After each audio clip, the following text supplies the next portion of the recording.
Slide 1. Materi terkait Dinas Jaga Selamat Pagi, calon mualim. Slide pertama ini akan mengenalkan kita pada apa yang dimaksud dengan Dinas Jaga di atas kapal. Dinas Jaga adalah sistem pembagian waktu bertugas di mana seorang perwira, dalam hal ini Muhalim 3, bertanggung jawab penuh atas navigasi, keselamatan, dan pengoperasian kapal selama periode tertentu, biasanya 4 jam. Fungsi utamanya adalah menjaga kapal tetap pada jalur yang direncanakan, mendeteksi bahaya tubrukan atau kandas, serta berkomunikasi dengan nahkoda dan kapal lain. Anda harus paham bahwa Dinas Jaga bukan sekadar rutinitas, melainkan inti dari keselamatan pelayaran. Tanpa disiplin jaga yang baik, kapal bisa mengalami kecelakaan yang fatal. Prinsip kerjanya sederhana: waspada penuh, tidak meninggalkan anjungan tanpa pengganti,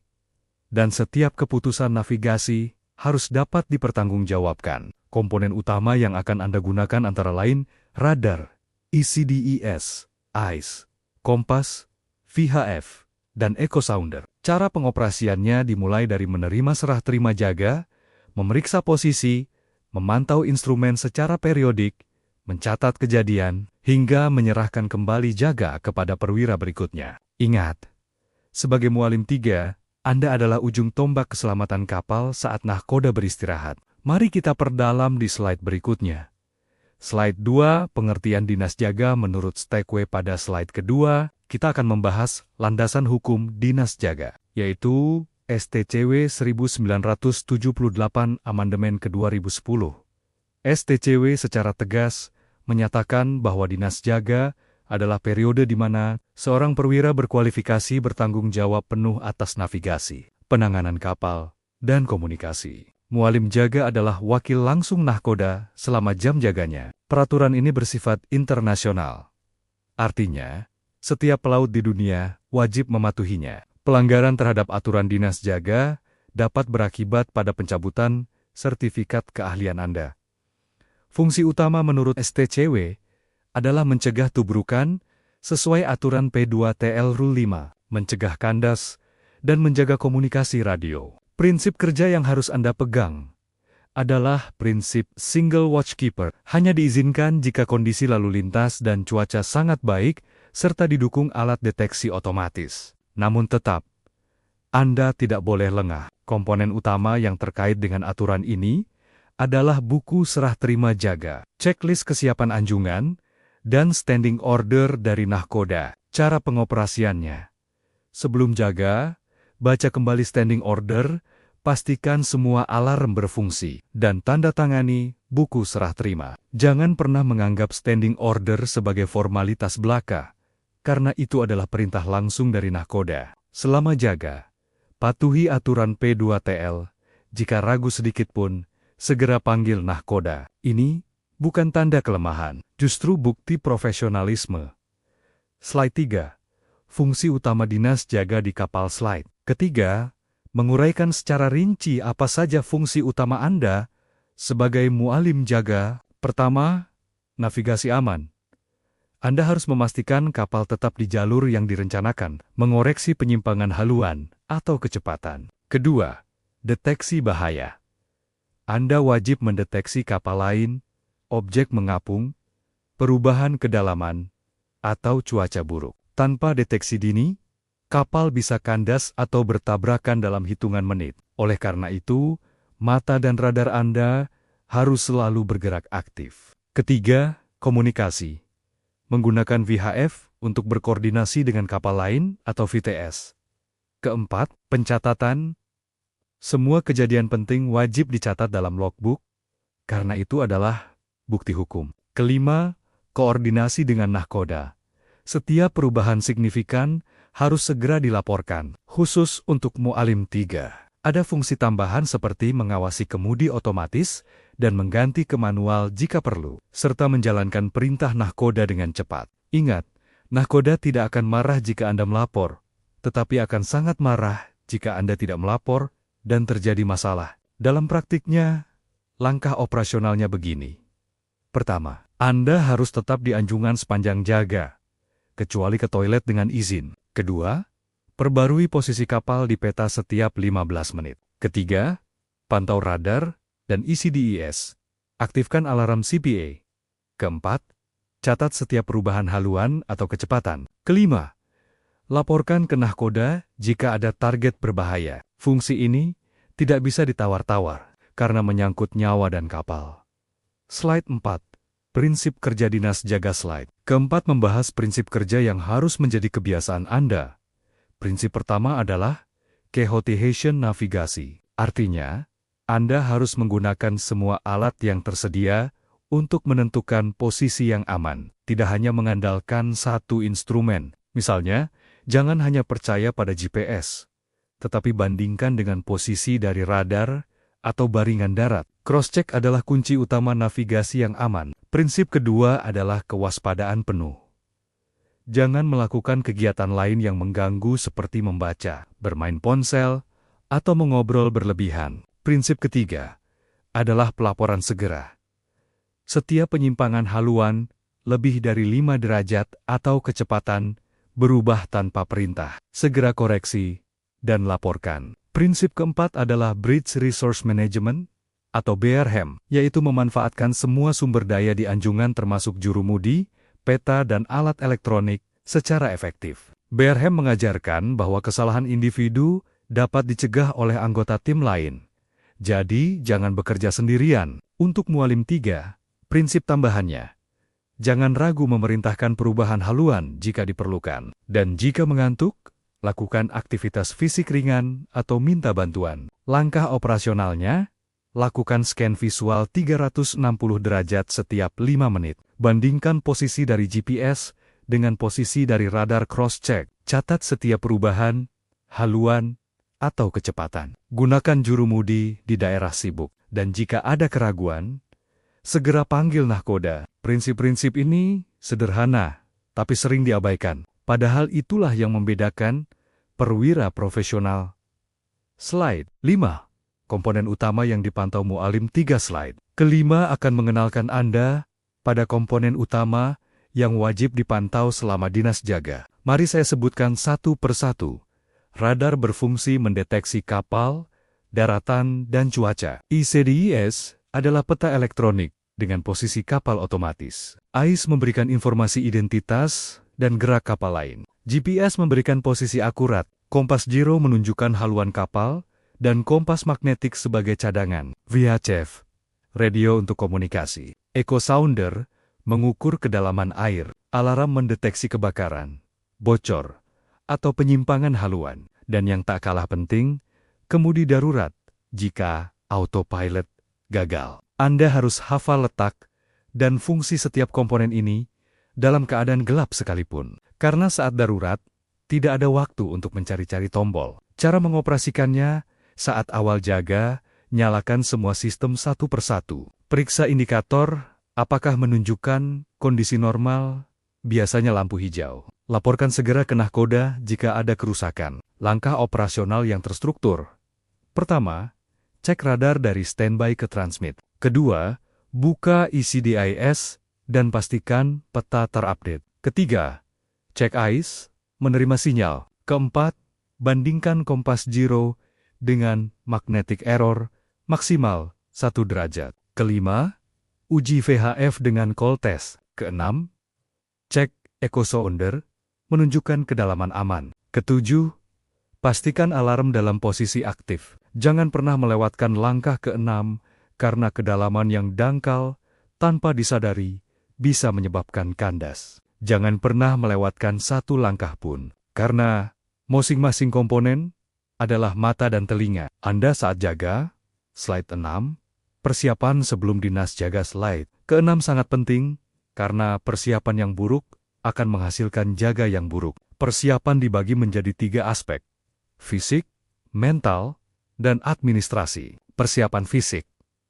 Anda wajib tidur, minimal 6 jam terputus, dalam 24 jam. Sesuai STCW. Makan ringan, hindari makanan berat yang membuat mengantuk. Bawa senter, pulpen dan buku catatan kecil. Saya tekankan, jangan pernah menganggap remeh tidur sebelum jaga. Kurang tidur selama 2 hari, bercerit-turit, bisa menurunkan kemampuan Anda setara dengan mabuk alkohol. Persiapan mental. Pelajari rencana perjalanan atau passage plan. Ingat kondisi lalu lintas dan cuaca terkini. Persiapan administrasi. Cek jadwal jaga di papan pengumuman. Siapkan logbook, langkah operasionalnya secara berurutan. 6 jam sebelum jaga, tidur di kabin dengan alarm. 30 menit sebelum jaga, mandi dan ganti seragam rapi. 15 menit sebelum jaga, makan camilan ringan, lalu berjalan ke anjungan. Di anjungan, baca logbook dan standing order terbaru. Terakhir, cek posisi kapal dan bandingkan dengan rencana. Selalu bawa senter cadangan meskipun anjungan terang, karena Anda mungkin perlu memeriksa area gelap di luar. Saya tekankan, jangan pernah datang terlambat atau dalam keadaan mengantuk. Seorang mualim profesional datang lebih awal, siap fisik dan mental, karena keselamatan kapal dimulai dari persiapan Anda.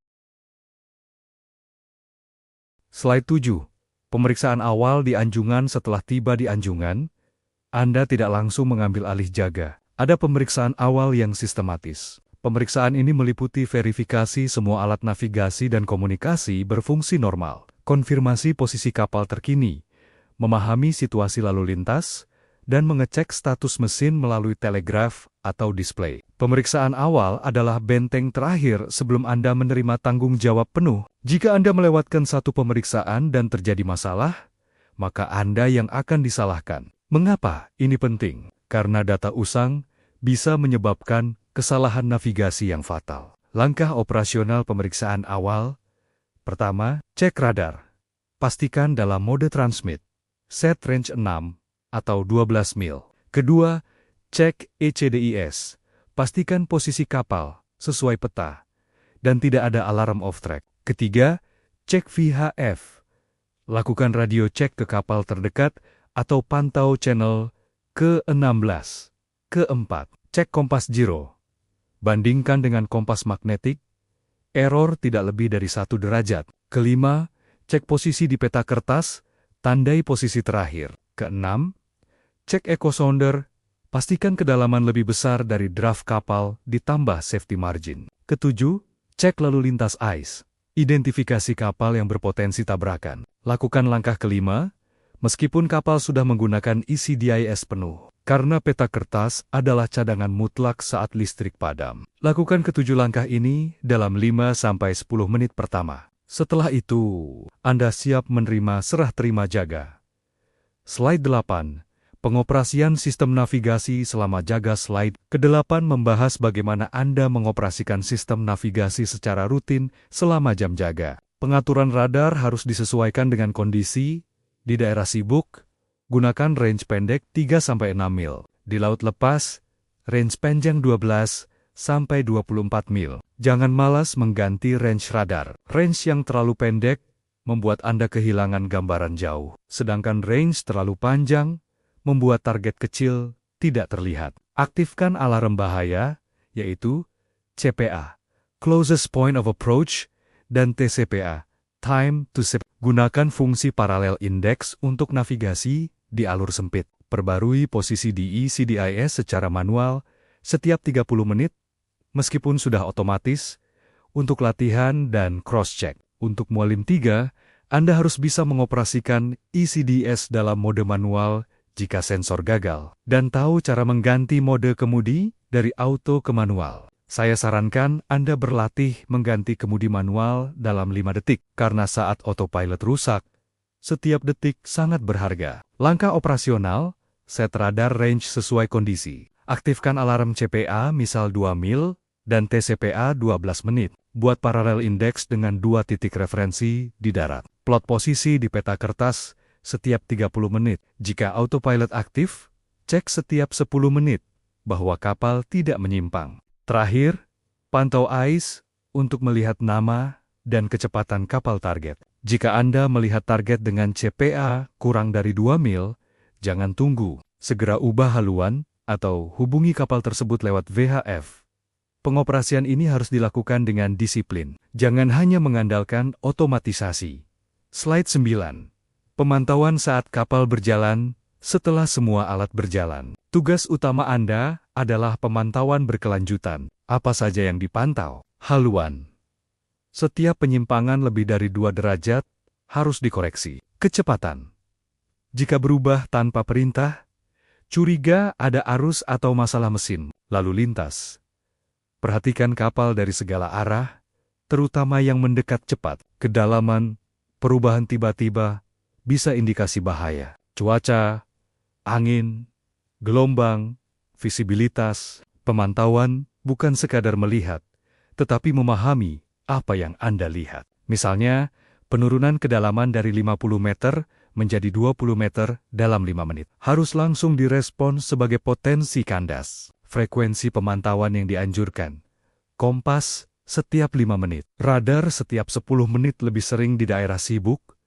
Cuaca dan kedalaman setiap jam. Langkah operasional. Lihat kompas giro. Bandingkan dengan haluan yang dikehendaki. Jika ada deviasi perintahkan jurumudi atau sesuaikan autopilot. Lihat layar radar. Hitung apakah ada target dengan CPA kurang dari 2 mil. Cek echo sounder. Pastikan angka tidak turun drastis. Catat cuaca, kecepatan angin, visibilitas, tinggi gelombang, pantau VHF. Dengarkan panggilan dari kapal lain atau VTS. Setiap jam, tulis ringkasan di logbook. Saya ingatkan, jangan pernah mendengarkan musik atau podcast saat jaga, karena itu membunuh kewaspadaan Anda. Pemantauan ini membosankan? Iya, tapi itulah disiplin yang menyelamatkan kapal. Slide 10, prosedur setelah selesai dinas jaga-jaga, Anda akan berakhir. Namun, tanggung jawab belum selesai. Prosedur setelah selesai jaga, bertujuan untuk meninggalkan anjungan dalam kondisi siap bagi perwira berikutnya, serta mendokumentasikan kejadian penting. Banyak kecelakaan terjadi pada 15 menit terakhir jaga, karena perwira sudah terburu-buru, ingin istirahat. Lawan rasa terburu-buru itu dengan disiplin. Langkah operasional, 15 menit sebelum jaga berakhir, siapkan ringkasan kejadian. Tulis di logbook, posisi terakhir, haluan, kecepatan, cuaca, dan kejadian khusus, seperti ada kapal yang melintas dekat atau perubahan cuaca drastis. Jika ada masalah teknis atau navigasi, laporkan langsung ke nahkoda. Jangan hanya ke perwira pengganti. Bangunkan perwira pengganti jika tidak datang sendiri. Lakukan serah terima secara lisan. Jelaskan situasi lalu lintas, bahaya potensial, status alat, dan perintah nahkoda yang belum dilaksanakan. Tunjukkan catatan logbook. Tanya pengganti, apakah ada yang kurang jelas? Tanda tangani buku serah terima. Setelah yakin pengganti siap, ucapkan selamat bertugas dan tinggalkan anjungan. 1 tips. Jangan pernah meninggalkan anjungan sebelum pengganti benar-benar berdiri di samping Anda dan siap mengambil alih. Setengah langkah saja bisa berakibat fatal. Jangan terburu-buru, karena handover yang buruk bisa menyebabkan kecelakaan. Slide 11. Serah terima jaga handover yang benar. Slide khusus. Ini akan mengupas tuntas prosedur handover yang benar. Prinsip menurut STCW, perwira jaga yang akan diganti harus memastikan penggantinya sudah siap dan mampu. Informasi yang wajib disampaikan adalah posisi, haluan, kecepatan, target berbahaya, kondisi cuaca, status mesin, dan perintah nahkoda yang belum dilaksanakan. Handover yang baik bukan hanya menyampaikan informasi, tetapi juga memastikan pengganti memahaminya. Gunakan metode repeat back, yaitu minta pengganti mengulang poin penting. Jangan ada keraguan. Jika ragu, tanyakan sampai jelas. Akibat handover buruk, kapal bisa menyimpang dari jalur, tabrakan, karena target tidak diberitahu. Bahkan sanksi pelanggaran STCW, langkah operasional yang benar sebelum handover. Pastikan semua instrumen menunjukkan data terkini. Saat handover, ucapkan salam, lalu sampaikan secara berurutan. Posisi kapal lintang atau bujur, haluan dan kecepatan, target berbahaya di radar, jarak dan bearing, cuaca terkini dan perakiraan, status autopilot atau manual, perintah nahkoda yang belum dikerjakan. Tunjukkan catatan logbook. Tanya pengganti, apakah ada yang kurang jelas? Tanda tangani buku serah terima. Ucapkan selamat bertugas dan tinggalkan bridge. Saya anjurkan Anda membuat kartu kecil berisi daftar handover, seperti pilot checklist, dan gunakan setiap kali serah terima. Latih prosedur ini berulang-ulang sampai menjadi kebiasaan. Slide 12. Tindakan darurat saat dinas jaga. Tidak ada yang ingin keadaan darurat, tapi sebagai perwira jaga, Anda harus siap. Jenis darurat antara lain, tubrukan akan terjadi atau sudah terjadi. Kebakaran, orang jatuh ke laut, man overboard, mesin utama mati total blackout, atau kemudi rusak. Dalam situasi darurat, 10 detik pertama adalah yang paling kritis. Jika Anda panik dan membeku, peluang untuk menyelamatkan situasi akan hilang. Tugas Mualim 3 saat darurat, segera bunyikan alarm umum. Laporkan ke nahkoda sambil bertindak. Lakukan tindakan awal untuk meminimalkan bahaya, seperti ubah haluan atau kurangi kecepatan. Dan catat waktu kejadian. Sebagai contoh, jika tubrukan tidak dapat dihindari, deteksi bahaya dari radar atau visual, segera bunyikan alarm umum. Ubah haluan ekstrem hard starboard, kurangi kecepatan telegraph stop atau full astern. Laporkan ke nahkoda melalui intercom. Catat waktu di logbook. Setelah tubrukan, ikuti prosedur darurat, cek kebocoran, evakuasi jika perlu. Latih mental Anda dengan membayangkan skenario darurat sebelum jaga dimulai. Bayangkan apa yang akan Anda lakukan jika alarm berbunyi sekarang. Ingat, jangan panik. Kepanikan membuat Anda lupa prosedur. Latih skenario darurat secara mental dan dalam simulasi. Slide 13. Kesalahan umum Mualim 3 dalam dinas jaga. Slide ini adalah pengingat keras untuk menghindari kesalahan fatal. Kesalahan umum yang sering dilakukan Mualim 3. Pertama, meninggalkan anjungan tanpa izin. Ini bisa menyebabkan tubrukan dan sanksi berat. Kedua, tidak mencatat logbook, bukti kejadian hilang. Ketiga, tidak melakukan scan radar secara teratur, target berbahaya terlewat. Keempat, mengantuk di jaga malam, risiko sangat tinggi. Kelima, terlalu fokus pada satu instrumen seperti ECDES, mengabaikan visual. Keenam, tidak berani memanggil nahkoda, banyak kecelakaan karena rasa malu. Satu kesalahan yang sering luput, tidak memeriksa ulang setting alarm setelah diset oleh perwira sebelumnya. Selalu periksa ulang, karena orang lain bisa salah. Cara mencegahnya, tidur cukup sebelum jaga. Setel alarm di jam tangan tiap 15 menit sebagai pengingat. Jangan pernah meninggalkan bridge tanpa memanggil perwira lain. Jika mengantuk, berdiri, buka jendela, cuci muka. Jika ragu, segera panggil nahkoda. Biasakan menulis logbook setiap jam, jangan ditunda. Kesalahan ketujuh, tidak mengkonfirmasi perintah dari nahkoda. Ulangi perintah nahkoda untuk memastikan Anda mendengar dengan benar. Ingat moto, lebih baik membangunkan nahkoda daripada membangunkan komisi investigasi. Slide 14, Studi Kasus, Dinas Jaga Malam Hari. Mari kita bahas studi kasus jaga malam, misalnya shift 0004 atau April 08. Karakteristiknya, risiko tinggi karena kelelahan dan visibilitas rendah, banyak kapal nelayan tanpa lampu, perubahan cuaca sering tanpa peringatan. Pada jaga malam, mata manusia membutuhkan waktu hingga 20 menit untuk beradaptasi dengan gelap. Jangan merusak adaptasi itu dengan menyalakan lampu terang tanpa perlu. Untuk Mualim 3, strateginya, lebih sering menggunakan radar dengan range pendek 3 mil untuk deteksi objek kecil. Aktifkan alarm guard zone pada radar, matikan lampu anjungan yang tidak perlu untuk adaptasi mata. Minta juru mudi tambahan jika kondisi sibuk. Langkah operasional dalam studi kasus malam buta dengan banyak nelayan. Set radar range ke 3 mil, gain manual sedikit dinaikkan, aktifkan guard zone melingkar radius 2 mil, pasang teropong malam jika ada, kurangi pencahayaan bridge hingga minimal. Pantau ice. Nelayan biasanya tidak punya ice, jadi lebih mengandalkan radar. Jika mendeteksi target kecil di radar, segera amati visual. Setiap 10 menit, catat posisi dan target di logbook. Jika ada target bergerak tidak menentu, panggil nahkoda. Satu trik, gunakan fungsi trail atau echo trail pada radar untuk melihat pola gerakan target kecil. Ini sangat membantu membedakan nelayan yang bergerak acak dengan kapal besar yang stabil. Jaga malam adalah ujian sesungguhnya dari kewaspadaan Anda. Slide 15, evaluasi. Slide terakhir kita akan membahas evaluasi. Evaluasi dalam diklat terdiri dari ujian tertulis dan praktik. Ujian tertulis berisi soal tentang aturan STCW, prosedur serah terima, dan tindakan darurat. Ujian praktik menggunakan bridge simulator, di mana Anda diminta mengambil alih jaga, menghadapi skenario lalu lintas padat, atau kegagalan alat.